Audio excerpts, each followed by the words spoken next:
तो आइए शुरू से शुरू करते हैं। ब्रॉडली कहें तो दो तरीके के टैक्सेस होते हैं जो सरकार कलेक्ट करती है, डायरेक्ट टैक्सेस और इनडायरेक्ट टैक्सेस। डायरेक्ट टैक्स देखा जाए तो जीएसटी की कॉस्ट जो है वो आपको भरनी पड़ रही है, लेकिन एक्चुअली में जीएसटी का पैसा जो है वो मिल्क सप्लायर्स और मैन्युफैक्चरर्स सरकार को पे करते हैं। ध्रुव राठी ये एक ऐसा नाम है जिसे देश में आज शायद हर कोई जानता होगा। अगर आप ध्रुव राठी की वीडियो देखते हैं तो शायद आपको मालूम होगा कि ये कितनी बेहतरीन और अच्छी नॉलेज देते हैं। अगर ये किसी चीज़ के बारे में बताने लग जाए तो उस चीज़ का एक एक पहलू खोलकर बता देते हैं। मुझे नहीं लगता सोशल मीडिया पे इनसे ज़्यादा बेहतरीन नॉलेज कोई दे सकता है। शायद यही वजह है कि कुछ ही टाइम बाद ध्रुव राठी के 22 मिलियन के करीब सब्सक्राइबर हो गए। तो आज हम आपको ध्रुव राठी की एक ऐसी वीडियो दिखाएंगे जिसमें वो इनकम टैक्स के बारे में बताएंगे। तो चलिए स्टार्ट करते हैं, देखते हैं इस वीडियो में क्या कुछ नॉलेज दी गई है। मैं ध्रुव राठी की वीडियो देखने के लिए एक्साइटेड हूँ क्योंकि मुझे इनकी वीडियो बहुत ज़्यादा पसंद है। मैं इनकी वीडियो अगर मेरे सामने कोई आ जाए तो मैं ज़रूर देखता हूँ, और कोई सी भी वीडियो अपलोड करते हैं तो मैं वो वीडियो ज़रूर देखता हूँ।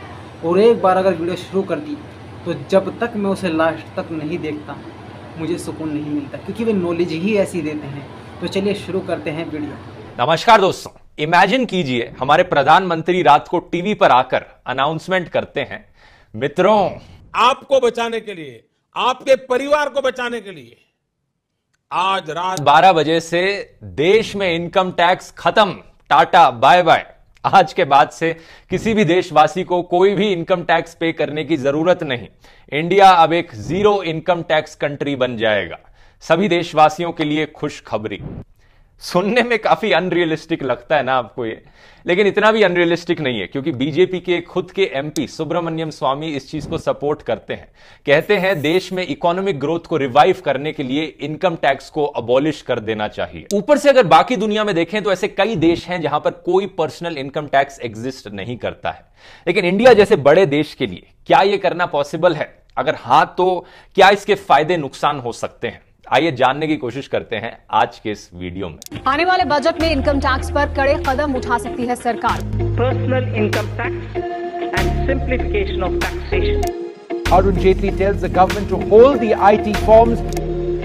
I propose to bring a new simplified personal income tax regime.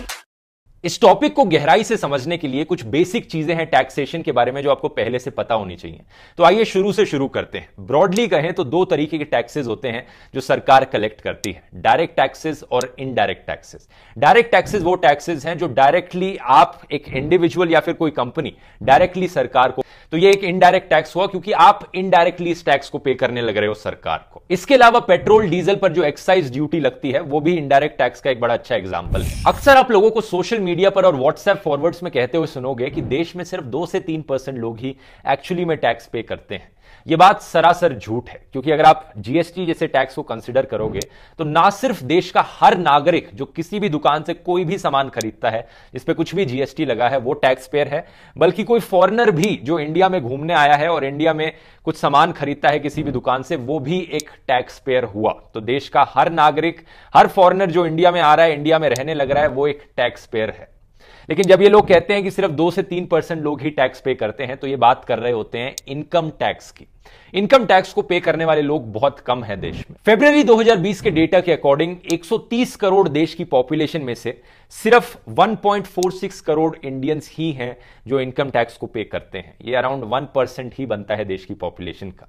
और इसके पीछे रीजन ये नहीं है कि बहुत लोग पे नहीं कर रहे हैं, ब्लैक मनी रख रहे हैं अपने पास। इसके पीछे सिंपली रीजन ये है कि देश में इतनी जनता गरीब है, इतनी जनता उस टैक्स लिमिट तक पहुंच ही नहीं पाती है, इतनी कमाई ही नहीं है उन लोगों की। लेकिन इसी रीजन से जो लोग इनकम टैक्स को पे करते हैं, जो सैलरीड इनकम टैक्स पेयर्स हैं, उन्हें लगता है कि उन्हें एक्सप्लॉइट किया जा रहा है सरकार के द्वारा। वैसे ही इतने कम लोग हैं, इनसे इतना ज्यादा इनकम टैक्स चार्ज किया जाता है और बदले में कुछ मिलता नहीं है। एक बिजनेसमैन या कंपनी के लिए अपने प्रॉफिट छुपाकर टैक्स ना पे करना काफी आसान काम है as compared to a salaried income tax payer, क्योंकि जब एक आम इंसान को अपनी सैलरी मिलती है, इनकम टैक्स उसमें से ऑलरेडी डिडक्ट होकर वो सैलरी मिलती है। ऊपर से इंडिया में एग्रीकल्चर इनकम को भी टैक्स नहीं किया जाता। अब आप बोलोगे कि ये जो किसान लोग हैं वैसे ही कहां कमा पा रहे हैं, इन्हें क्या टैक्स किया जाएगा। लेकिन एक 2011 में आरटीआई फाइल करी गई थी दोस्तों, मैं आपको बताना चाहूंगा, जिसने बताया था कि करीब 7 लाख इंडिविजुअल्स हैं ऐसे देश में जिन्होंने एग्रीकल्चर से करोड़ों में कमाई की थी लेकिन जीरो टैक्स पे किया था।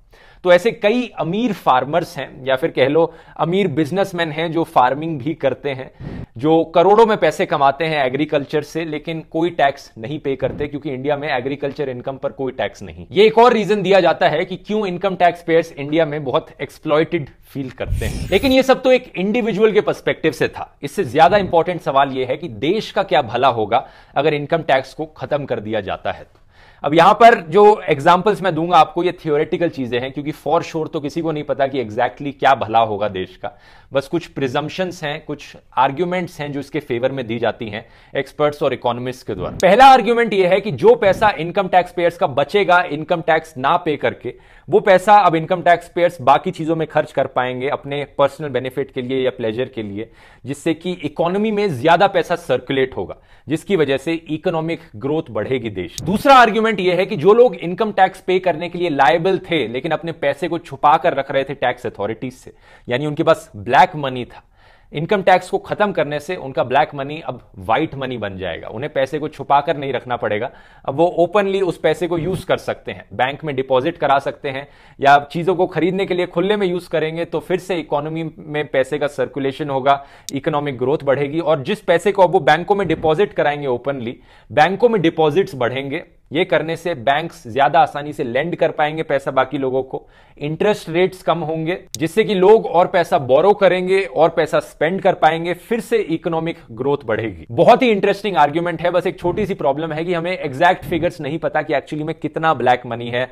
लोगों के पास जिन्होंने छुपा कर रख रखा है। तीसरा आर्ग्यूमेंट बड़ा सिंपल है, जो पैसा सरकार खर्च करने लग रही है इनकम टैक्स को कलेक्ट करने में, वो पैसा बचेगा। अब सरकार जो वेबसाइट मेंटेन करती है, डॉक्यूमेंटेशन को मेंटेन करने में जो पैसा जाता है, इनकम टैक्स ऑफिसर्स पर जो पैसा लगाया जाता है, और एक इंडिविजुअल के पर्सपेक्टिव से जो इंसान अपना टाइम वेस्ट करता है अलग अलग टेक्निकल टर्म्स को समझने में, इनकम टैक्स रिटर्न्स को फाइल करने में, अकाउंटेंट्स को पैसे देने में, इन सब में बहुत ही झंझट होता है, टाइम लगता है, पैसे लगते हैं। इन सब टाइम और पैसे की बचत होगी अगर इनकम टैक्स खत्म हो जाती है। अब देखते हैं कि क्या पोटेंशियल डिसएडवांटेजेस हो सकते हैं ये करने के। सबसे बड़ा और सबसे क्लियर कट नुकसान इसका होगा सरकार को भारी रेवेन्यू लॉस। एग्जैक्टली कितना रेवेन्यू लॉस, इस ग्राफ को देखिए। ये ग्राफ दिखाता है कि सरकार कितना परसेंट रेवेन्यू अपना कहां से कमाती है, जो टैक्सेस से आने वाला रेवेन्यू है। जीएसटी ये 28.3% के बाद इनकम टैक्स ही है जहां से सरकार का 26.4% रेवेन्यू आता है।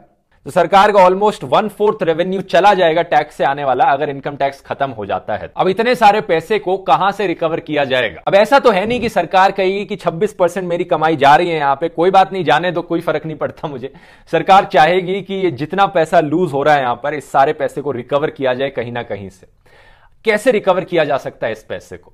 जो लोग इनकम टैक्स को हटाने के फेवर में हैं वो आर्ग्यू करते हैं कि इसको कुछ हद तक रिकवर करने की बिल्कुल भी जरूरत नहीं पड़ेगी, क्योंकि इकोनॉमिक ग्रोथ इतनी अच्छी हो जाएगी इनकम टैक्स को हटाने से कि बाकी और सोर्सेस से ज्यादा पैसा आएगा, जीएसटी से ज्यादा कमाई बढ़ जाएगी सरकार की, जो कॉम्पनसेट कर सकता है इस लॉस को। अब यहां पर दोस्तों काफी हेल्पफुल होगा उन देशों को देखना जहां पर कोई इनकम टैक्स एग्जिस्ट नहीं करता है। दुनिया भर में ऐसी करीब 23 कंट्रीज हैं बिना इनकम टैक्स की, लेकिन उन देशों की सरकारें कैसे अपना पैसा कमा पाती हैं, कैसे सफिशिएंट रेवेन्यू कमा पाती हैं, आइए एक एक करके देखते हैं। सबसे पहला देश जो शायद आपके दिमाग में आएगा वो है यूनाइटेड अरब एमिरेट्स। दुबई में ना कोई पर्सनल इनकम टैक्स है, ना ही कोई कॉर्पोरेट टैक्स। दुबई में ऑयल कंपनीज पर कॉर्पोरेट टैक्स जरूर लगता है और उन पर लगने वाला कॉर्पोरेट टैक्स 55% तक भी चला जाता है। इसके अलावा फॉरेन बैंक्स जो दुबई में काम करते हैं उन पर 20% तक का टैक्स लगता है on their Dubai based income. लेकिन इन कॉर्पोरेट टैक्सेस के अलावा दुबई में एंटरटेनमेंट टैक्स काफी ज्यादा है, जो अम्यूजमेंट पार्क्स और थिएटर्स पर लगाया जाता है, और इसके अलावा जो इंपोर्ट ड्यूटीज हैं वो भी काफी हाई हैं। जब आप अल्कोहल इंपोर्ट करते हैं देश में बाहर के किसी देश से, तो 50% तक का टैक्स लग सकता है। इसके अलावा जब अल्कोहल को बेचते हैं at the point of sale 30% का टैक्स लगता है। लेकिन ओवरऑल देखें तो दुबई के लिए मेनली सवाल का जवाब है ऑयल, और इंडिया के पास ऑयल तो है नहीं बेचने का, तो इंडिया के लिए ये रेवेन्यू सोर्स तो एग्जिस्ट नहीं करता। हालांकि इंटरेस्टिंग चीज ये है कि दुबई के लिए भी ऑयल पर डिपेंडेंट रहना भारी पड़ रहा है, क्योंकि ऑयल का प्राइस जब कम होता है दुबई की सरकार का रेवेन्यू भी कम हो जाता है। इसीलिए यूएई जैसे देश ट्राई कर रहे हैं अपने रेवेन्यू सोर्सेज को डाइवर्सिफाई करने की। यही रीजन है 2018 में दुबई में पहली बार 5% का वीएटी भी इंट्रोड्यूस किया गया था, ताकि सरकार को एक नया रेवेन्यू सोर्स मिल पाए। अब इन 23 देशों में से करीब 6 देश ऐसे हैं यूएई के जैसे ही, जो ऑयल के सहारे अपनी सरकार को चला सकते हैं। लेकिन बाकी देशों का क्या? एक यूरोप में देश है मोनाको नाम से, काफी छोटा सा देश है जहां पर कोई पर्सनल इनकम टैक्स एग्जिस्ट नहीं करता। मोनाको एक जाना माना टैक्स हेवन है जहां पर अमीर लोग आकर रुकना चाहते हैं, लेकिन इसका केस बड़ा स्पेशल है। ये इतना छोटा देश है और इतने अमीर लोग इतने छोटे से एरिया के अंदर रहते हैं कि यहां पर जो प्रॉपर्टी का प्राइस है वो बहुत बहुत ज्यादा है, और सरकार 1% टैक्स कलेक्ट करती है जो भी प्रॉपर्टी रेंट करी जाती है उससे। इसके अलावा यहां का VAT काफी हाई है एट 19.6%, और क्योंकि इतने सारे अमीर लोग इतने छोटे से ओवरक्राउडेड एरिया के बीच में रहते हैं तो यहां चीजों का दाम बहुत ज्यादा बढ़ चुका है। यहां का cost of the living one of the highest है दुनिया में। अगर ऐसी सिचुएशन इंडिया में क्रिएट हो जाती है तो आम आदमी के लिए काफी बुरा होगा ये, क्योंकि इतनी हाई कॉस्ट ऑफ लिविंग कोई भी आम आदमी अफोर्ड नहीं कर पाएगा। इसलिए अपनी नेक्स्ट कंट्री को देखते हैं जो कि है बर्म्यूडा। बर्म्यूडा में कोई ऑयल नहीं है, यहां पर ना ही कोई पर्सनल इनकम टैक्स है और ना ही कोई कॉर्पोरेट टैक्स है।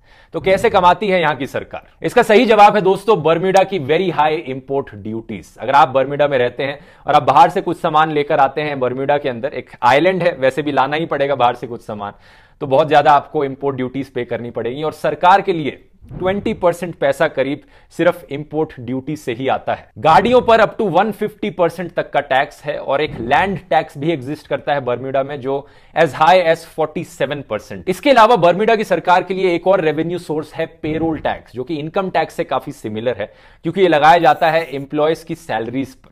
जब सैलरीज पे की जाती है एम्प्लॉयज को एम्प्लॉयर्स के द्वारा, तब ये टैक्स लगता है। ये इनकम टैक्स जैसा ही लगता है सुनने में, लेकिन थोड़ा डिफरेंट है, क्योंकि इनकम टैक्स हर टाइप के इनकम पर लगता है और पेरोल टैक्स सिर्फ सैलरी जब दी जाती है उस पर लगता है। तो मुझे लगता है इतने एग्जांपल्स काफी हैं। ओवरऑल आप बेसिक कॉन्सेप्ट समझ गए होंगे कि जब सरकार के पास पैसे की कमी होती है तो सरकार बाकी और सोर्सेज ढूंढती है रेवेन्यू कमाने के।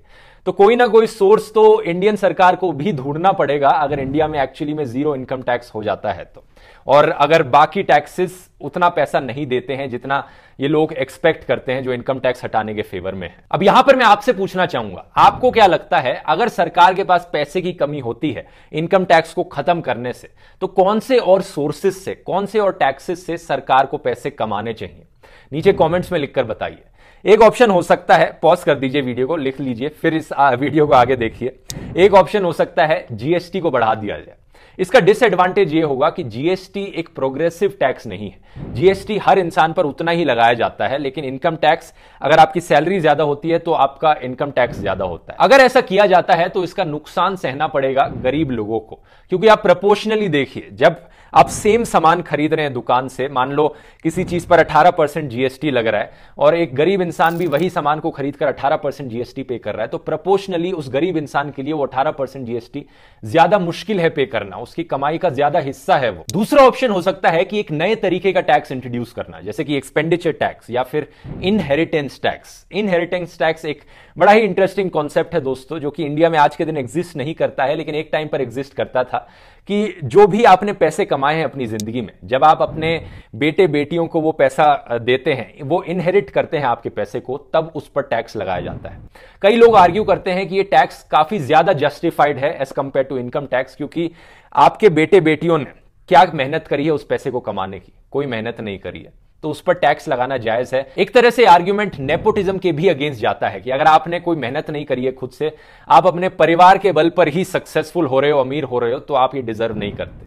लेकिन दूसरी तरफ अगर आप अपनी सैलरी कमा रहे हो और उस पर इनकम टैक्स पे कर रहे हो, वो ज्यादा अनफेयर है as compared to inheritance tax. ये भी एक बड़ा इंटरेस्टिंग डिबेट का मुद्दा है, शायद इस पर एक अलग से ही नया वीडियो बनाया जा सकता है। लेकिन कंक्लूजन में मैं यही कहना चाहूंगा, ओवरऑल सरकार को ये नाप तोल कर देखना पड़ेगा कि जो पोटेंशियल फायदे निकल सकते हैं इनकम टैक्स को हटाने के, वो ज्यादा बेटर होते हैं या इनकम टैक्स को रखे रखना ज्यादा फेवरेबल होता है। ये चीज इकोनॉमिस्ट के केयरफुल कैलकुलेशन के बाद ही जज करी जा सकती है, लेकिन ओवरऑल सरकार को वही करना चाहिए जो आम आदमी के फेवर में हो, जनता के फेवर में हो। उम्मीद करता हूं ये वीडियो इंफॉर्मेटिव लगा होगा। तो गाइस, कैसी लगी आपको ध्रुव राठी द्वारा दी गई नॉलेज? हमें कमेंट में ज़रूर बताइएगा, और कैसी ये वीडियो लगी इसके बारे में अपनी राय ज़रूर दे दीजिएगा।